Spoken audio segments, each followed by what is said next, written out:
આપ સૌને બતાવતા આનંદ થાય છે કે આજે આમ આદમી પાર્ટીની રાષ્ટ્રીય કાર્યકારિણીમાં વિસાવદર વિધાનસભાની પેટા ચૂંટણી માટે ભાઈ ગોપાલ ઇટાલિયાની પસંદગી કરવામાં આવી છે. એમને જવાબદારી આપવામાં આવી છે.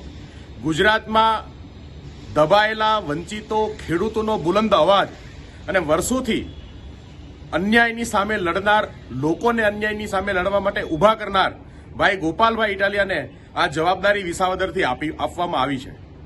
વિસાવદરના ખેડૂતો, વિસાવદરના નાગરિકો માટે એક બહુ ખૂબ મોટો મોકો અને એક તક આ બુલંદ અવાજને વિધાનસભા પહોંચાડવા માટેની છે. આજે ગુજરાતની રાજનીતિની અંદર આવનાર દિવસોની અંદર આ ખૂબ મોટું પરિવર્તન આપણે સૌ જોઈશું, જાણીશું. અને હું ગુજરાતના લોકોને, વિસાવદરની જનતાને અને આમ આદમી પાર્ટીના તમામ કાર્યકર્તાઓને ખૂબ ખૂબ અભિનંદન પાઠવું છું કે આપણી આ લડાઈ જે છે એ મજબૂતીથી આપણે લડવાના છીએ અને જીતવાના છીએ. આભાર.